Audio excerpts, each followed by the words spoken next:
Greetings, and today I have a new video for you guys today. And my apologies, my voice is a little bit hoarse. I just came from a weekend full of playing sports, so that's why I couldn't really record a video on Sunday. So this is gonna get posted on Monday.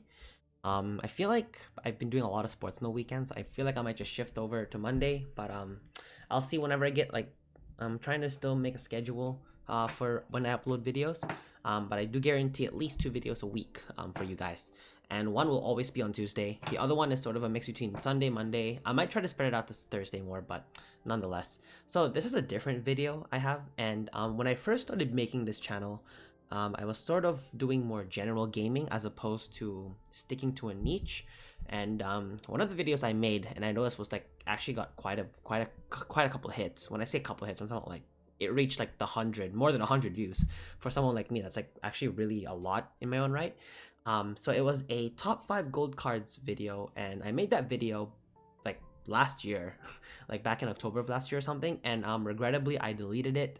I don't know why, because I think I was still in the middle of like shifting into like what kind of videos I wanted to make, and then at the end there I pretty much just stuck to Gwent. So I'm doing a bit more Gwent videos now, and I do notice that some of you guys are liking my Gwent videos. I'm actually really happy that there are at least some of you out there who are, who are enjoying the videos, and those are the guys like I'm really happy for. Like I'm really happy that they're trying these decks and this is actually working out for them. So shout out to you guys, thank you so much, and keep supporting. I really hope you do. Anyway, so this is sort of the my top 5 list for gold cards in Gwent. Doesn't necessarily mean they're the most powerful cards. These are just kind of my top 5 favorite cards. So it is an opinionated video, of course. It's a list, and obviously you guys aren't going to agree with everything because your playstyle might be a bit different from mine. So yeah, it was a pretty hard list to make, I'll be perfectly honest with you. I had a lot of gold cards to choose from, and I had to consider so much. But I somehow managed to get it down to 5. I did have some honorable mentions in there, like the cards that almost made the list but not quite because of like certain reasons I'm gonna point out when I put them on the on this list. So without further ado, let's get straight to our my top 5 favorite gold cards in Gwent, and I'm gonna start off with the honorable mention. So my first honorable mention in my top 5 gold cards in Gwent is Dandelion Poet, a 14 provision card that lets you draw a card, then play a card upon deployment. It's 4 power. Before the Novigrad expansion came out, Dandelion Poet actually did make that list. But the reason why it's not on the list this time, like not on the main list, is because of the introduction of the provision. Dandelion Poet was actually a super powerful card before before the provisions feature came out. So I think that's before Homecoming. And or was it the update? I can't remember now. It's been so long. I haven't really been keeping track of like the past, even though I kind of should. It's kind of important. But I thought that kind of put a bit of a dent in Dandelion's value, being a 14 provision. Don't get me wrong, I totally understand why it's a 14 provision card. It's actually a very strong card. It filters your deck. You get to kind of set up your deck in a way, plus you get an extra 4 power alone from Dandelion Poet. But I kind of thought that the 14 provision just kind of made it a bit too unattractive to kind of include in decks. So like if you're trying to run a deck that has a lot of these high provision cards that you need to rely on your combos, you won't really have any room for Dandelion Poet despite its power. So you have to kind of make a compromise there, because Dandelion Poet is sort of a journeyman card, and when I say journeyman, I mean like it can travel to like it can be put in any deck because it's neutral. And just to warn you guys, there are quite a few neutrals. I think there's like a few neutrals in here, because I just like their sort of versatility and how they fit in certain decks. But yeah, so Dandelion Poet is the first honorable mention in this list. And my second honorable mention on this list, we have Portal. Portal is a very strong 12 provision card that lets you randomly summon 2 4 provision cards from your deck to both sides of the card. So this is actually a pretty powerful card in the sense that there are a lot of 4 cost engines out there. I recently tried doing this with the Syndicate faction when I ran the Horse and Senior Junior coin combo, and I got both my I got 2 Slice Seductresses out on the field, and that was actually pretty powerful because you have them both on the field. Anytime your opponent plays a card, they both get boosted by 1, so it actually kind of boosted the bonded ability of the Slice Seductresses. For Northern Realms, if you wanted to get out your Trident Infantry, If you want to take out any of your sieges that do orders, Portal's actually really good in that case. The only problem with it is that it kind of restricts the type of 4-cost cards that you want to have in your deck. You can't really have any 4-cost deploys for this, because if you get it out with Portal, its deployability will not work. So it is mainly used for taking out your engines.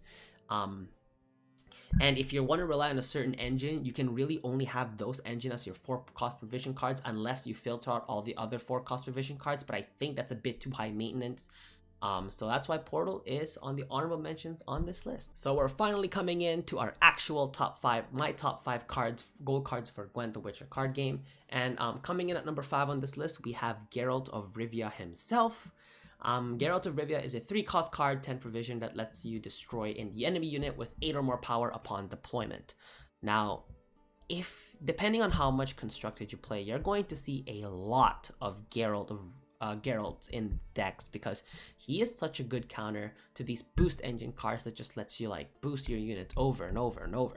So like the Trident Infantry I was mentioning, if it gets too powerful, you have Geralt of Rivia to destroy it. It is a super strong combo to a lot of monster decks. It can take out the Slizzards, it can take out the Ozrils, the Ghouls, the Griffins, the Spear Tips, the Pugos.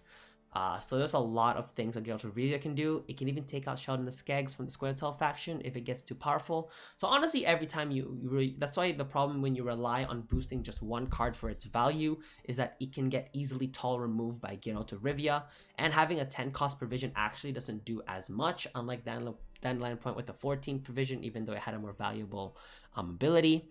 And honestly, if Geralt of Rivia wasn't being used so much and constructed, he probably wouldn't be on this list. And the fact that he's actually the reason why he's only number 5 is because I actually don't use him as much as I would use these cards that are coming up on the list. So that's why Geralt of Rivia is on number 5 of this list. Coming in at number 4 of this list, we have I wanted to put both the Borsodi brothers in here, but at the end I kind of just chose with Yoel Borsodi just because I wanted to choose one card. Yoel Borsodi is a Syndicate faction card that gives you 2 coin upon summon, and if his brother Horus Borsodi is in the graveyard, then the profit that you would get from its actual initial profits, instead of 2, it would be 4. And if you put it on melee, then its ability will works, in which you can damage an enemy by 2.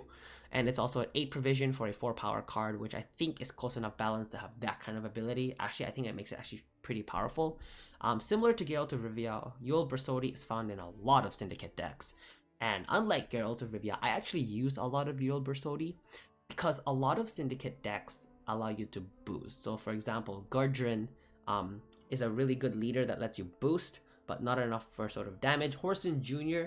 I think does the damage, but it's like, I think Yoel just has a bit more value with the damage, because unlike Horson Jr., Gudrun gives you the coin. Horson Jr. not so much, unless you choose to kind of kill a unit that has low power, and the difference is enough for you to get the coin. And so speaking of that, Syndicate actually has quite a bit of boost boost engine cards. And there's not so much damage, so that's why Yoel Borsodi. I mean, there are some. You got Tin Boy, but Tin Boy is super if you want to use him. I forgot that's that one card that lets you damage 1 every turn. That's pretty good for poking too, but I think Yoel Borsodi is also pretty strong because this can also act as sort of tall removal. Because if you can get your coin up to 9 and you want to take off you want to destroy a unit with 8 power exactly, then Yoel Borsodi can do that for you. He's also very good at taking out those engines. So yeah, that's why I put Yoel Borsodi at number 4 on this list. Coming in at number 3, we have Pogo Boombreaker, a 10 power card that upon deployment, it damages a random allied unit by 3, but if there are no allies, it gets damaged by 5. So the reason why Pogo Boombreaker is actually pretty high on this list, because I thought about putting Yoel Borsodi at number 3, but I kind of just did this out of a bias towards the monsters faction, because I love playing with monsters. Don't get me wrong, I love exploring like as many decks from as different factions as possible, but I think I just have a bit of a soft touch for monsters. This is going all the way back to when Gwent was still in closed beta and I was playing it back then. So not only is this the case, but it's only a 7 provision for 10 power. And the fact that Pogo Boombreaker is in the Monsters faction actually helps so much with Death Wish, with deck thin. So for example, I can choose it to destroy my my Foglets and get out my other Foglet, or if I'm rocking a Harpy Egg, Pogo Boombreaker does the same thing. I can destroy a Harpy Egg. Or if there's those Death Wish units that have 4 HP, just simply get it poked or have your opponent try and poke it, and then Pogo Boombreaker does the rest. And in other words, Pogo Boombreaker is also a good setup for that Oz roll. So if you want to get your Oz roll up to a really powerful to high power, I should say, then you'd want to eat Pogo Boombreaker. Now, when I was running Consume Monsters, I ran it with Old Spear Tip. Sorry, not Consume Monster, Big Monster. I ran it with Old Spear Tip, but I thought Old Spear Tip was a bit too expensive, a 15 provision for 12 power. So I chose to give up a 2 power, but I also gave up 8 provision. I also gained 8 provision to save up, which was actually a really, really big deal because that actually gives you an opportunity to sort of balance your monster deck better. So I was able to add quite a few more powerful cards there. So I actually made my monster deck somewhat stronger. And that's all because of Pogo Boombreaker. The reason why he's only at number 3 on the list is because of his ability in which that it damages a random allied unit. So Pogo Boombreaker has to be a card you play early if you want him to get a pretty strong value. So I'm looking at turn 1 to be playing a Foglet, and then next turn, if I'm running the Journatora Queen, I'd summon the Fruit. I'd use Pogo Boombreaker first to kill the Foglet and then play the Fruit, because you don't want a 50-50 Pogo into the egg, and you're wasting another turn trying to get the Foglet's ability to activate. So that's the only reason why, because this is a card that you have to calculate played pretty well, because you don't want it to just damage random out. Like when I say random, like truly random when you have too many units on the board. But other than that, Pogo Boombreaker is actually a really powerful card, and it makes it number 3 on the list. Coming in at number 2 on the list, we have Novigrad Justice, which is an 11 provision special card that lets you play special crime card that lets you play a bronze unit from your deck, but if it's a dwarf, you can spawn a copy of it and summon it to the same row.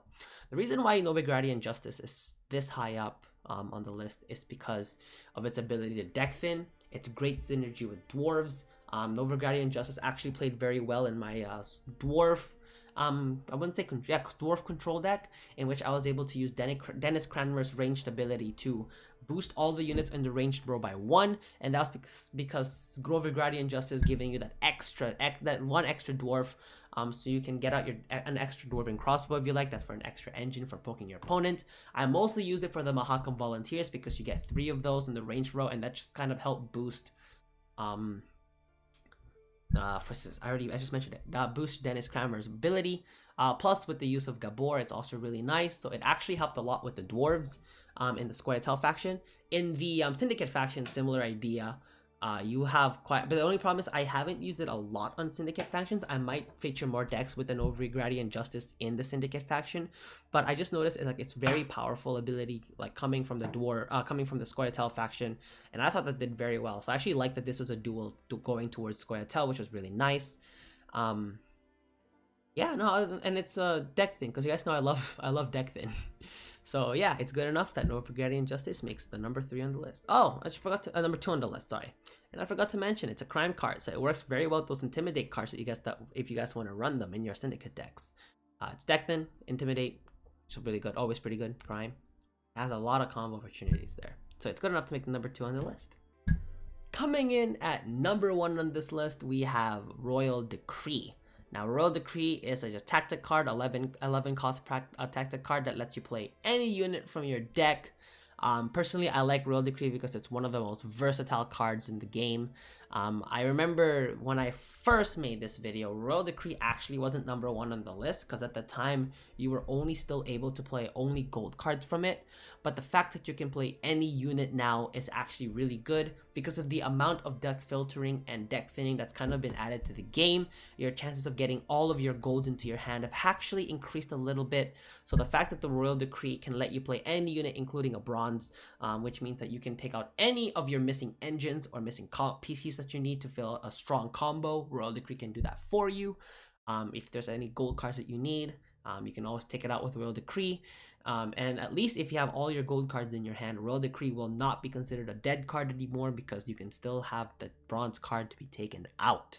So Royal Decree is really good. I like its versatility, and the fact that it's only 11 provision still gives you a little bit of that room to sort of allow you to be a bit more flexible with your deck in terms of provision balance.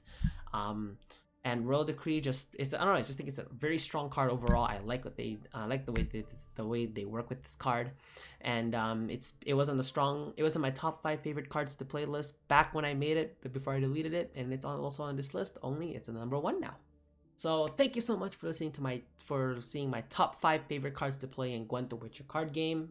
If you guys have a different list, definitely let me know in the comment section below. Leave a like if you enjoyed the video, and consider subscribing because I have new videos coming out, new deck videos, and I'm trying to think of new Gwent related videos coming out for you guys. So other than that, this is Enzo signing out. I'll see you guys in the next one.